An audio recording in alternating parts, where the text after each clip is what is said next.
হলুদ দিয়ে মাখানো কাতলা মাছ, পেঁয়াজ কাটা, লবণ, মরিচ, ধনে গুঁড়া, হলুদ, আদা রসুন বাটা, কাঁচামরিচ, টমেটো কুচি, অল্প কিছু সিম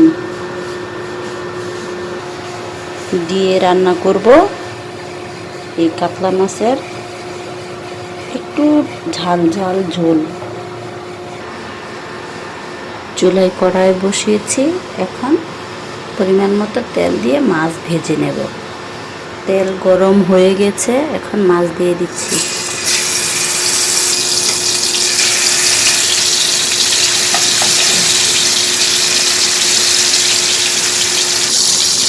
এক পাশ ভাজার পর উল্টিয়ে দিলাম।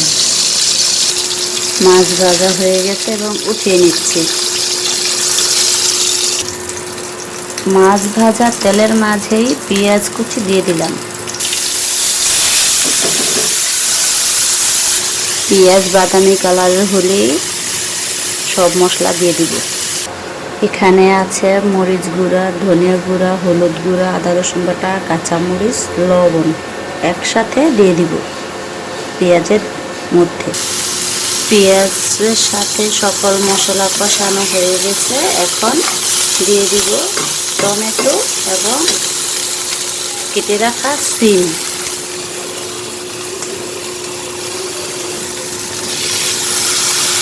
অল্প একটু পানি দিয়ে ভালো করে কষিয়ে নিব।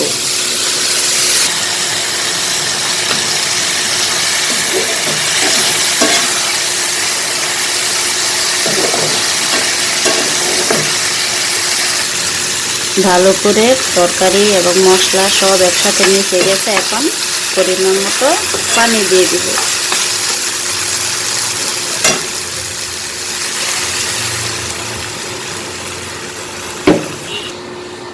এবার ঢাকনা দিয়ে ঢেকে দিলাম। বলক চলে আসছে, এবার ঢাকনা খুলে মাছ দিয়ে দিব।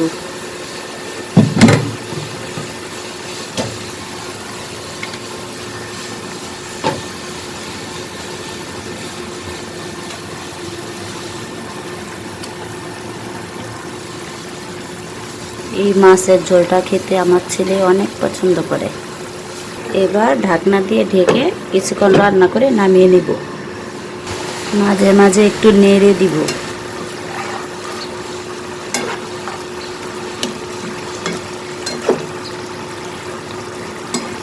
একটু লবণ কেমন হয়েছে লবণটা চেক করে নেব।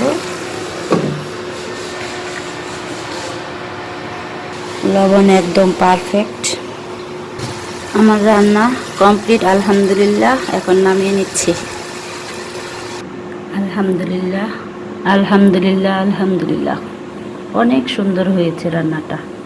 আপনারা ট্রাই করে দেখবেন। আল্লাহ হাফেজ। রান্নার রং থেকে সকলকে শুভেচ্ছা।